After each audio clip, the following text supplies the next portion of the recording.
एक सासू माँ और बहू थी। सासू माँ हर रोज ठाकुर जी की पूरे नियम और श्रद्धा के साथ सेवा करती थी। एक दिन शरद ऋतु में सासू माँ को किसी कारणवश शहर से बाहर जाना पड़ा। सासू माँ ने विचार किया कि ठाकुर जी को साथ ले जाने से रास्ते में उनकी सेवा पूजा नियम से नहीं हो सकेगी। ठाकुर जी की सेवा का कार्य अब बहू को देना पड़ेगा, लेकिन बहू को तो कोई अक्ल है ही नहीं कि ठाकुर जी की कोई सेवा कैसे करनी है। सासू माँ ने बहू को बुलाया और समझाया कि ठाकुर जी की सेवा कैसे करनी है, कैसे ठाकुर जी का लाड लडाना है। सासू माँ ने बहू को समझाया कि बहू, मैं यात्रा पर जा रही हूँ, अब ठाकुर जी की पूजा का सारा कार्य तुमको करना है। सासू माँ ने बहू को समझाया, देख, ऐसे 3 बार घंटी बजाकर सुबह ठाकुर जी को जगाना, फिर ठाकुर जी को मंगल भोग कराना, फिर ठाकुर जी को स्नान कराना, ठाकुर जी को कपड़े पहनाना, ठाकुर जी का श्रृंगार करना और फिर ठाकुर जी को दर्पण दिखाना। दर्पण में ठाकुर जी का हंसता हुआ मुख देखना, बाद में ठाकुर जी को राजभोग लगाना। इस तरह सासू माँ बहू को सारे सेवा नियम समझाकर यात्रा पर चली गई। अब बहू ने ठाकुर जी की सेवा का कार्य उसी प्रकार शुरू किया जैसे सासू माँ ने समझाया था।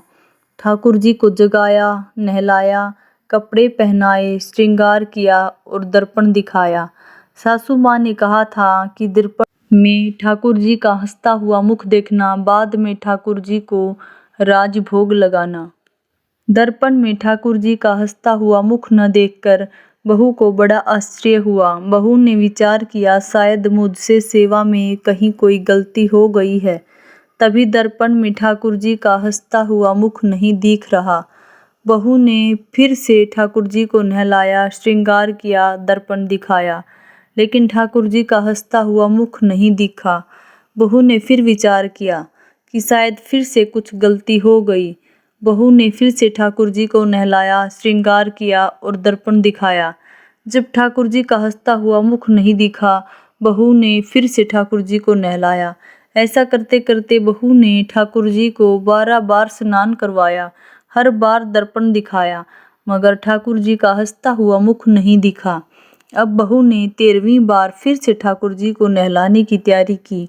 ठाकुर जी ने विचार किया कि जो इसको हंसता हुआ मुख नहीं दिखा, तो ये तो आज पूरा दिन नहलाती रहेगी। फिर से बहू ने ठाकुर जी को नहलाया, कपड़े पहनाए, श्रृंगार किया और दर्पण दिखाया। बहू ने जैसे ही ठाकुर जी को दर्पण दिखाया, तो ठाकुर जी अपने मनमोहिनी मंद मंद मुस्कान से हंसे। बहू को संतोष हुआ कि अब ठाकुर जी ने मेरी सेवा स्वीकार करी। अब यह रोज का नियम बन गया। ठाकुर जी रोज हंसते। सेवा करते करते अब तो ऐसा हो गया कि बहू जब भी ठाकुर जी के कमरे में जाती, बहू को देखकर ठाकुर जी हंसने लगते। कुछ समय बाद सासू माँ वापस आ गई। सासू माँ ने ठाकुर जी से कहा कि प्रभु क्षमा करना, अगर बहू से आपकी सेवा में कोई कमी रह गई हो तो अब मैं आ गई हूँ, आपकी सेवा पूजा बड़े ध्यान से करूँगी।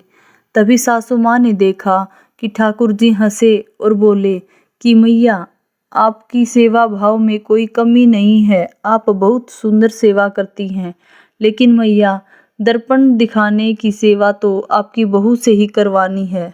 इस बहाने मैं हंस तो लेता हूँ। बोलो ठाकुर प्यारे की जय। राधे राधे। जय श्री राधे।